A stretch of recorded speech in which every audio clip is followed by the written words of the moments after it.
सबसे प्यारी है, माँ तू जग में न्यारी है। माँ तू सबसे प्यारी है, माँ तू जग में न्यारी है। अपने आंचल में रखना, अपने आंचल में रखना, हमें वरदानों से भरना।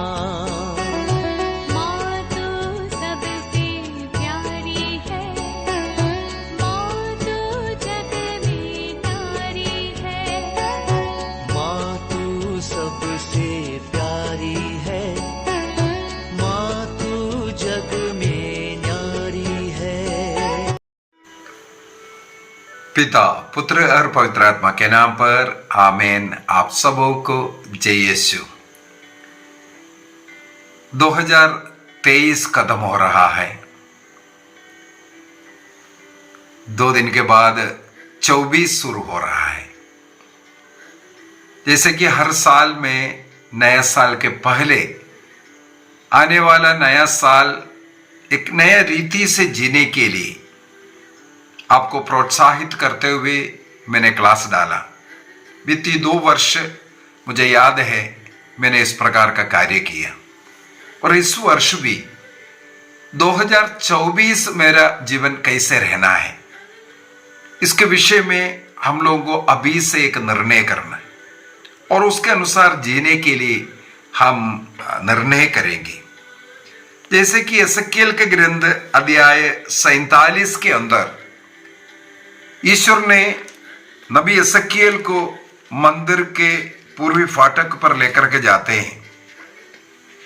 वहां पर एसेकिएल ने देखा, वहां दहलीज से बूंद बूंद कर करके पानी गिर रहा है, और वो दक्षिण पार्श्व होकर के जो टपक रहा था, वो फिर उन्होंने देखा वो पूर्व की ओर बहता हुआ। तो स्वर्गदूत ने उसे उस मंदिर से करीब 1000 हाथ आगे लेकर के गया।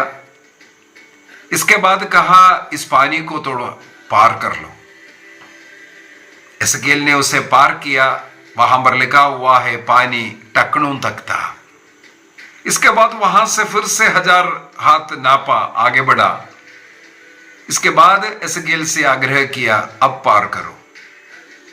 एसेकिएल ने उस पानी को पार किया, तब पानी घुटनों तक बढ़ चुका था।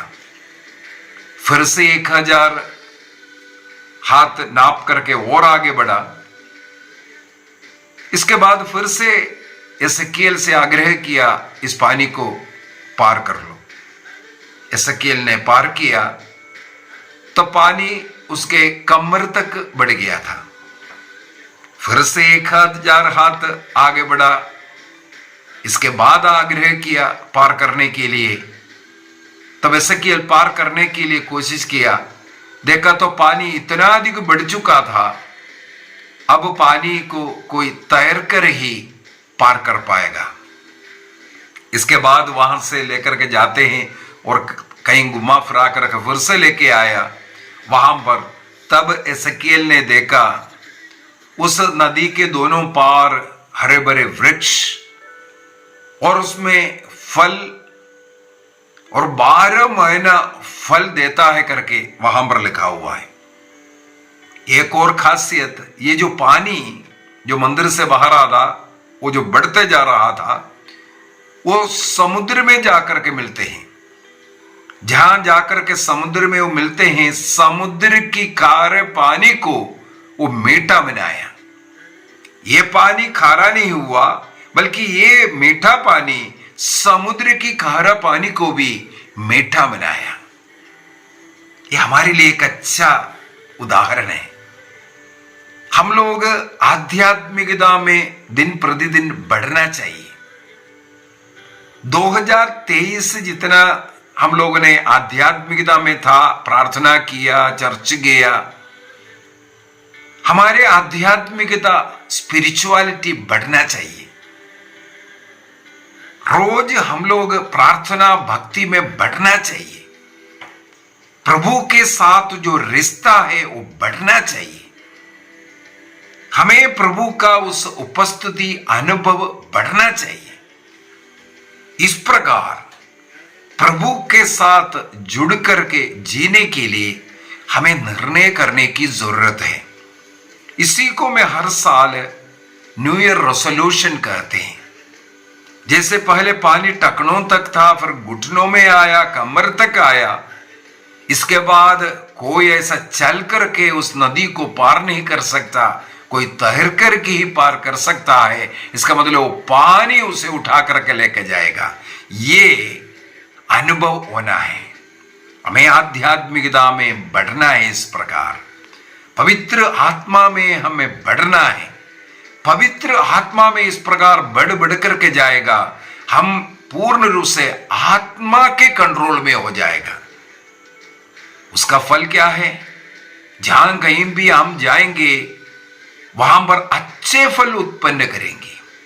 12 महीना फल होगा।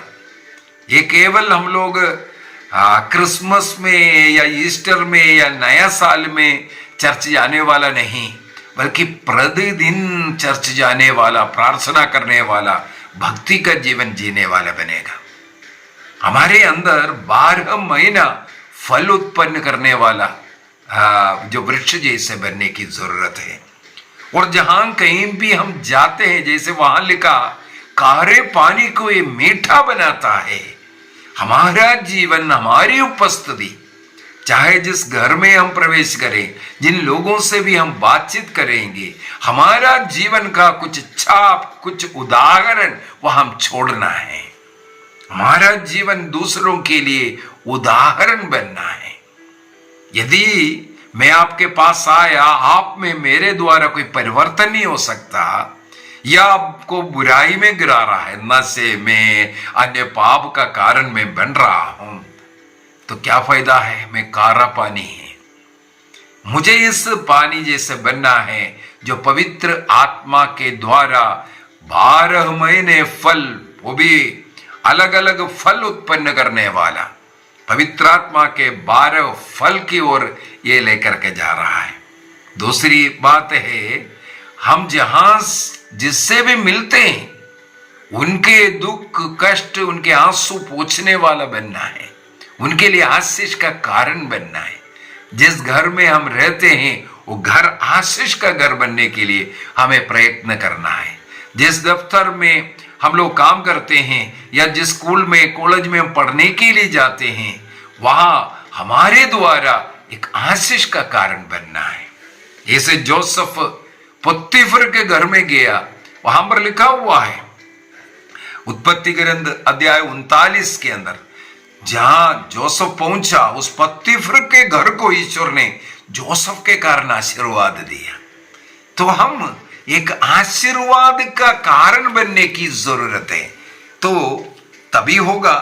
हमें एक निर्णय करना है, 2024 मेरे द्वारा हमारे घर को, कलीसिया को, पड़ोसी को, अन्य लोगों को आशीष का कारण बनेंगे।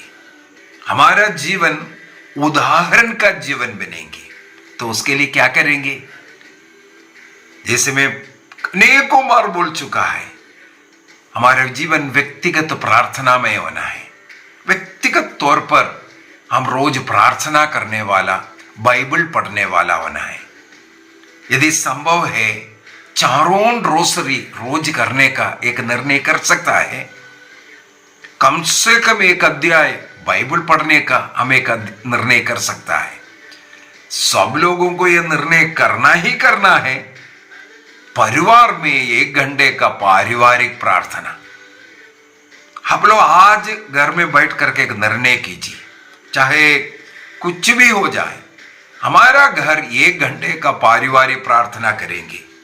अधिकतर लोगों के पास हमारे पारिवारिक प्रार्थना एवं धर्म शिक्षा पुस्तक पहुंच चुका है। मुझे बहुत खुशी है, बहुत लोगों ने इसको खरीदा है। लेकिन मैं बात करता हूं, कई लोग मुझसे बोलते हैं, ब्रदर जी वो जो स्टार्टिंग वाला वो पेज है, जो पेज नंबर 15, जो प्रारंभिक प्रार्थना, वो वाला प्रार्थना करते हैं, बाकी नहीं कर पाता। ये बहुत गलत बात। मैंने इस किताब के विषय में 2-3 बार बता करके दिया। पारिवारिक प्रार्थना, यदि आप सबके हाथ में किताब रख लीजिए, इसके बाद मिलकर के प्रार्थना करो, आपका जीवन, आपका परिवार, आपके बच्चों का जीवन बदल जाएगा। एक आदत डालना है, ये हम लोगों को एक निर्णय करना है परिवार मिलकर के। इस प्रार्थना का महत्व को अगर आप जानेंगे, उदाहरण के लिए जैसे हाल ही में ही एक बहन ने मेरे से कहा, हम लोग 15वां पेज वाला वो जो प्रार्थना है वो करते हैं, आगे बहुत लंबा चौड़ा है बोलते हैं। यदि आप 1 घंटे का पारिवारिक प्रार्थना, कम से कम 1 घंटा है, अगर करेंगे, इसमें साफ दिया हुआ है, बाइबल पढ़ना, गीत गाना सब लिखा हुआ है, उसके अनुसार करेंगे तब 1 घंटा लग जाता है। और स्टार्टिंग में क्योंकि थोड़ा धीरे धीरे पढ़ करके जा रहा है, इसी कारण 1 से ज्यादा भी लग सकता है। लेकिन इसका फायदा है, परिवार मिल करके, एक जन अगुवाई कर रहा है और सब मिल करके उत्तर दे रहा है। तो बहुत अच्छी तरह, जिस प्रकार हमारे पुरोहितों के पास प्रार्थना किताब होता है, उनको सुबह शाम प्रार्थना करने के लिए नियम भी है, और उसके अंदर जैसे स्तोत्र ग्रंथ है, ऐसा ऐसा प्रार्थना है, सब है।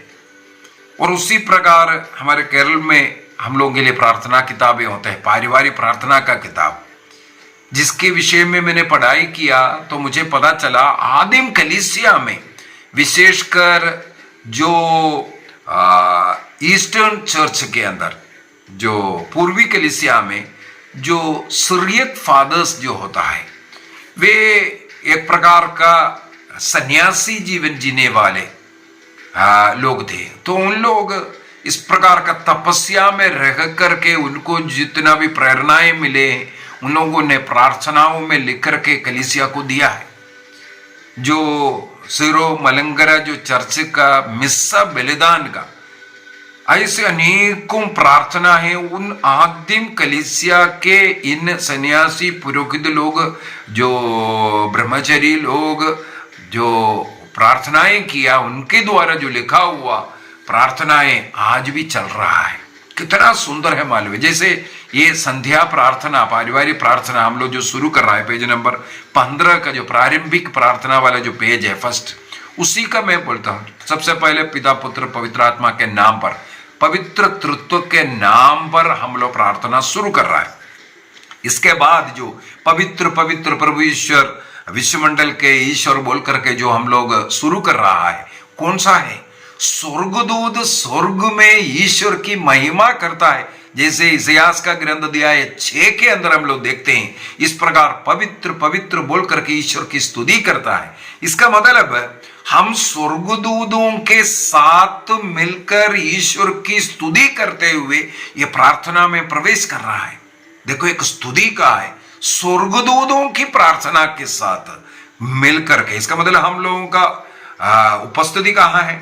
हमें सोचना चाहिए हम अभी स्वर्ग में प्रभु के साथ हैं। प्रभु यीशु मसीह ने कहा मत्ती का सुसमाचार 18, 19 और 20 के अंदर, जहां 2-3 व्यक्ति मेरे नाम पर इकट्ठा होगा, उनके बीच में मैं उपस्थित रहूंगा।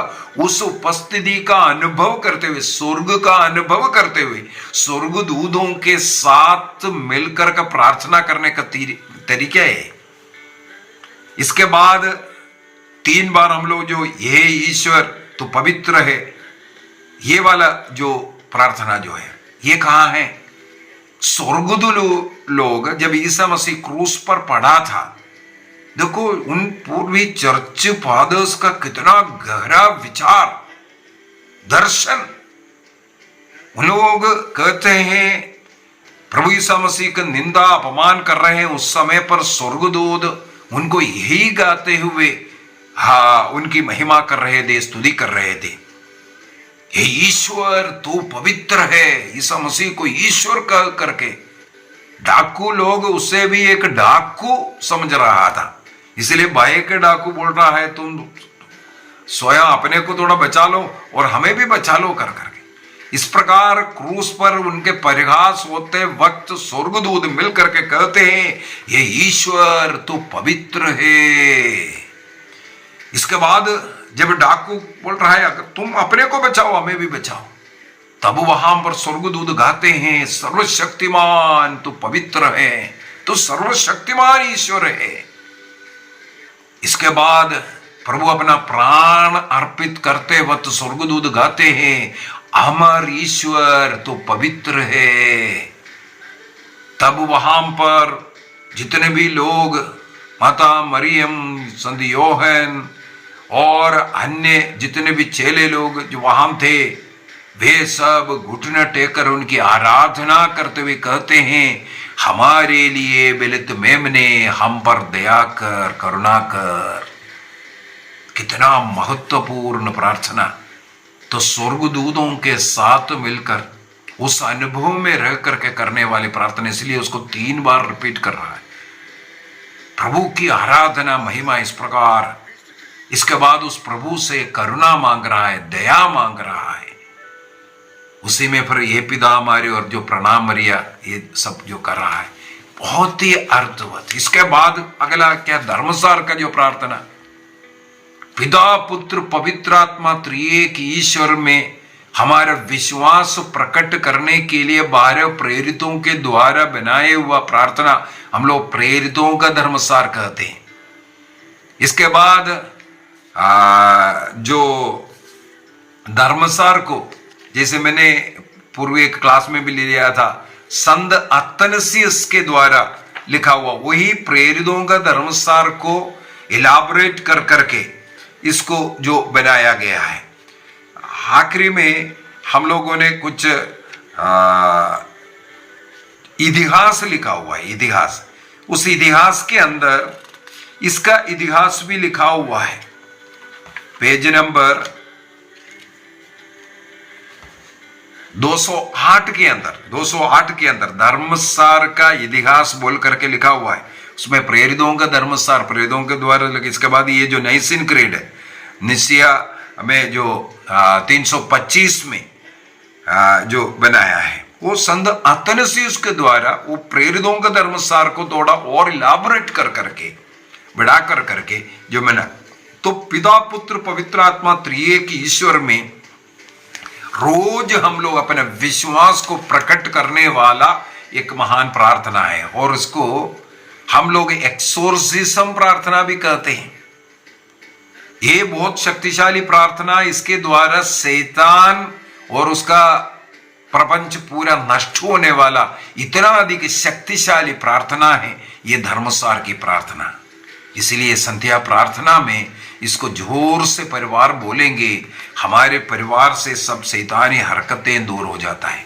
इसके बाद अगला क्या है, भ्रातृभाव का जो स्तोत्र 133 को परिवार मिलकर के प्रार्थना। परिवार एक है, जहां परिवार एक साथ बैठ कर प्रार्थना करेगा प्रभु वहां पर आशीर्वाद देगा, इसी की घोषणा है। तो स्तोत्र 133 बोलते हुए हमारे इस घर में प्रभु का आशीर्वाद सदा बने रहेगा, इसका घोषणा करने वाला एक प्रार्थना। इसके बाद हमारे परिवार के मृतकों के लिए हम प्रार्थना, क्योंकि परिवार का सदस्य वो भी, कलीसिया का सदस्य भी है, हमारे जो मृत विश्वासी लोग उनके लिए प्रार्थना करते हैं। इसके बाद स्तोत्र 91 प्रभु के छत्र छाये में अनेकों लोग जीवन में विशेषकर संध्या समय ये प्रार्थना करते हैं, प्रभु की छत्र छाया वाला जो प्रार्थना, तुम जो सर्वोच्च आश्रय में रहते, वो वाला जो प्रार्थना। इसके बाद अगला पॉइंट में पेज नंबर 19 के अंदर जो है कई प्रार्थनाएं हम यहाँ जोड़ सकते हैं। जैसे उदाहरण के लिए पहला शुक्रवार के दिन हम लोग अपने परिवार को समर्पण करने वाला प्रार्थना होना चाहिए। परिवार को हर पहले महीने का पहला शुक्रवार की प्रार्थना में, पारिवारिक प्रार्थना में अपने परिवार को समर्पित करने वाला प्रार्थना, वो सब वहां पर पेज लिखा हुआ है, क्या क्या हम लोगों को उस समय पर कर सकता है। जैसे आगमन काल की प्रार्थना है, अभी 40 काल आ रहा है, 40 काल के लिए भी कुछ विशेष प्रार्थना है, ये सब जो है। इसके बाद मरिया गान, हमें मालूम है पुरोहितों का जो प्रार्थना है, जो शाम की प्रार्थना में माता मरियम का भजन गीत को गाते हैं, वह उसी को ही हम लोग इसी के अंदर भी ऐड किया है। इसके बाद संध्या समय पर हमारे परिवार मिलकर के प्रभु से कुछ निवेदन करते हैं, हमें कौन से पापों से, लोगों से, रोगों से सब दूर रखना, ये करने वाला प्रार्थना है संध्या निवेदन। इसके बाद कुछ धन्यवाद की प्रार्थना है, हमारे जीवन में प्राप्त सारे आशीष वरदानों को याद करते हुए हम लोग धन्यवाद देते हैं। और इसके बाद सारे संसार के लिए, हमारे कलीसिया के लिए, माता पिता भाई बहनों के लिए, सारे जरूरतों के लिए मध्यस्थ प्रार्थना कर रहा है और समापन प्रार्थना है कदम। इतना संध्या प्रार्थना में करना है। इसके बाद एक रोसरी माला है, रोसरी माला का भी पेज डाला है। यदि हम लोग पहला शुक्रवार भी पवित्र हृदय की रोसरी कर सकता है, जून माह में हम जो माता मरियम की वो जो रोजरी नहीं बल्कि पवित्र हृदय की रोजरी, वो भी इसके अंदर मिलेगा। इस प्रकार एक सुंदर सा प्रार्थना, पारिवारिक प्रार्थना हर रोज परिवार मिलकर के करने का एक निर्णय कीजिए। अगला एक और निर्णय करना है, अगर जो व्यक्ति रोज मिस्सा बलिदान में जा सकता है 2024 में कोशिश कीजिए। कितना दिन आप जा सकता है? इतवार तो जाना ही ये नियम है, शुक्रवार हो सकता है या अन्य कोई भी दिन। आप कितना दिन जा सकते हैं? रोज जा सकता है, सबसे उत्तम है। और इस 2024 को क्यों ना हम एक निर्णय करें, हमारे घर में कोई नशा नहीं करेगा, गुटखा, पान, तंबाकू, अड़िया, दारू सब छोड़ने का।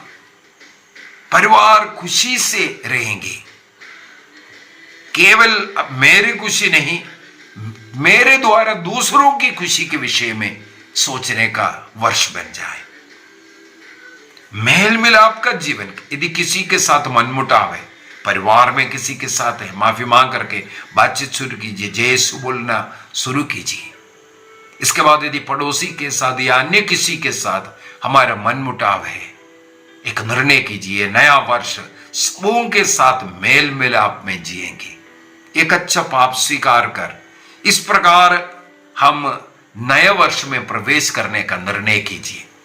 31 तारीख इतवार हम लोग एक अच्छा पाप स्वीकार कर सकता है। नया वर्ष में ये पुराना जितने भी आदतें, बुराइयां हैं, उसको त्याग कर एक नया व्यक्ति बनकर के रहने का एक निर्णय कीजिए। हम कर सकता है। तो ये 2024 के लिए इस प्रकार का कुछ निर्णय हमें करना है। किसके लिए? हमारा आध्यात्मिक उन्नति।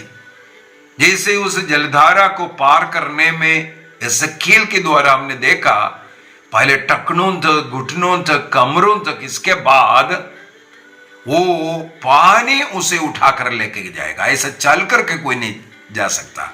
इस अनुभव में हमें बढ़ना है।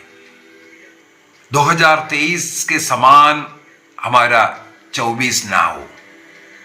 आध्यात्मिक में बढ़ने का, भक्ति में बढ़ने का, प्रार्थना में बढ़ने का कुछ निर्णय आज ही कीजिए और कल एक अच्छा पाप स्वीकार कर 2024 को अपने जीवन में हम स्वागत करेंगे। कई लोग सोचते हैं रोज मिस्सा में जाने की क्या जरूरत है, बाइबल पढ़ना ही, बाइबल सुनना ही काफी है। यह सब एक गलत है। मैंने पिछले किसी क्लास में भी एक बार बताया था, केरल का एक दीवान के विषय में, ब्रिटिश साम्राज्य में एक दीवान केरला में, ट्रावनकूर का दीवान सर सीपी रामस्वामी अय्यर कहते हैं। वो जब मद्रास में पढ़ाई कर रहा था, बहुत बढ़िया लॉयर सब कुछ है, जिस कॉलेज में, क्रिश्चियन कॉलेज में जब वो पढ़ाई कर रहा था, उन्होंने वहां का बोर्ड में देखा क्रिश्चियन बच्चों के लिए वहां पर बाइबल कंपटीशन एग्जाम चल रहा था। तब ये जो सर सीपी रामस्वामी अय्यर ने पता किया, क्या मैं भी इसमें भाग ले सकता है? तो उसको अनुमति मिला, वेलकम। बाइबल से है इसलिए बाइबल पढ़ना पड़ेगा। लेकिन वो रोज बाइबल पढ़ने वाला व्यक्ति था, बाइबल का अच्छा ज्ञान रखने वाला व्यक्ति था। कहा जाता है वो 3 वर्ष वहां पर उस कॉलेज में पढ़ाई किया, उस समय पर बैचलर्स डिग्री के लिए। वो तीनों वर्ष बाइबल में फर्स्ट और जो आने वाला व्यक्ति ये सर सीपी रामस्वामी अय्यर था। वो बाइबल पढ़ता था, बाइबल का अच्छा ज्ञान था, इसलिए अन्य क्रिस्तीय बच्चों से बढ़ करके ये ज्ञान रख रहा था, उत्तर दिया। इस कारण इसको ही फर्स्ट आता था, हर साल ये आता था। बाइबल का ज्ञान बहुत अच्छा। लेकिन आपको मालूम होना चाहिए केरला में क्रिश्चियन के ऊपर इतना अत्याचार करने वाला कोई और व्यक्ति नहीं मिला। बिशपों को अरेस्ट करने के लिए उस जमाने में यह कोशिश किया। इतना अधिक तंग करने वाला व्यक्ति क्रिश्चियों के ऊपर केरला में sir CP Ramakrishna Iyer, Ramaswami Iyer. Bible का ज्ञान रखने से काफी नहीं है, बाइबल को जीने की जरूरत है। अभी उनमें ज्ञान था, डिग्रियां ले लिया, इनाम ले लिया बाइबल का, लेकिन उसको जीना नहीं था। इसी प्रकार हमें मालूम है हमारे नॉर्थ इंडिया में, विशेषकर जो छत्तीसगढ़ वगैरह में एक व्यक्ति था जुदेव, राजा खानदान का व्यक्ति है। मुझे मालूम हुआ है कि वो हमारे ही क्रिश्चियन स्कूलों में, कॉलेजों में पढ़ करके इतना बड़ा इंसान बना।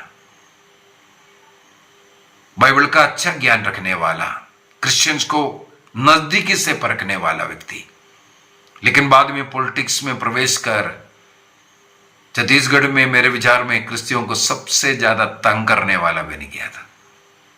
इसका मतलब बाइबल का ज्ञान काफी नहीं है, बाइबल को जीना है।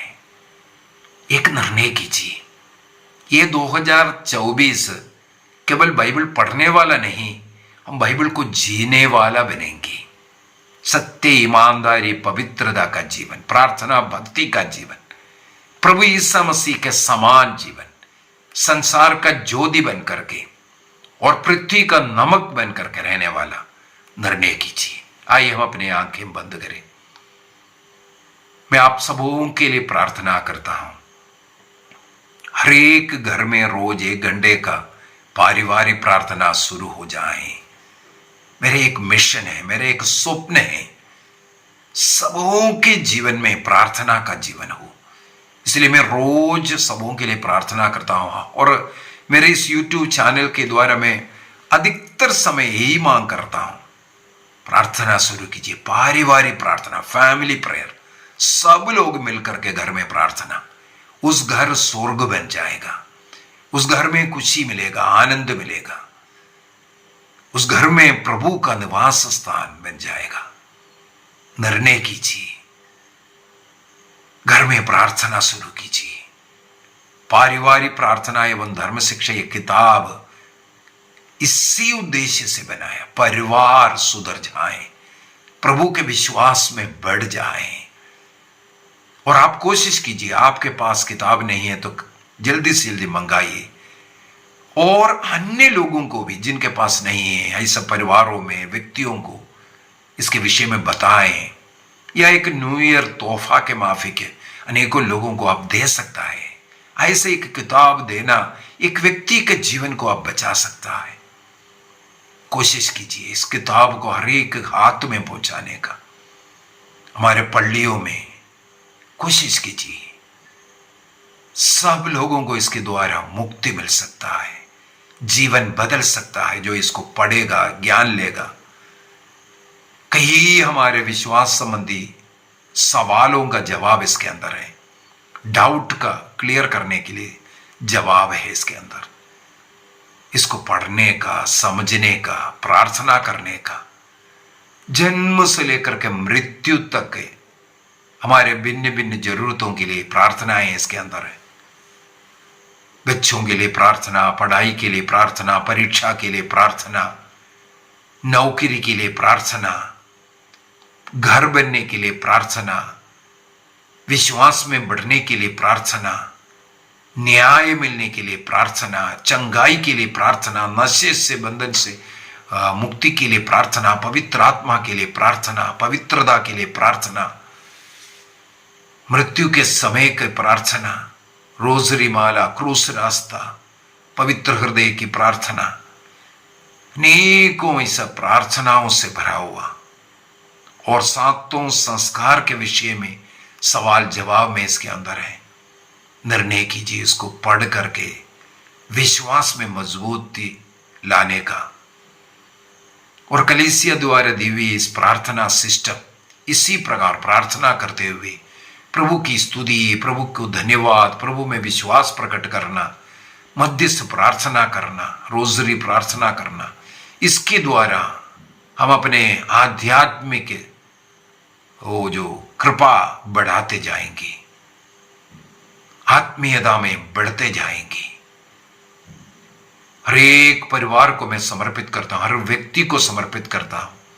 रोगियों को चंगाई मिले, जिन्हें संधान की जरूरत है संधान मिले, नौकरी की जरूरत है उन्हें नौकरी मिल जाए, विवाह में जो भी रुकावट है प्रभु सबों को उनके जीवन साथी प्रदान करे, हर एक घर में प्रेम, आनंद, शांति आवे।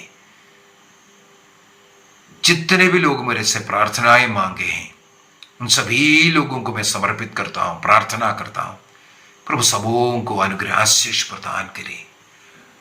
इसी समय पर पवित्र आत्मा आप लोगों पर उतर आवे, सारे बंधन टूट जाए, रोग कष्ट बीमारी से मुक्ति मिले, प्रभु का अनुग्रह आशीष आपके जीवन में बढ़ता जाए। पिता, पुत्र और पवित्र आत्मा के नाम पर आमीन। आप सबों को जय यीशु।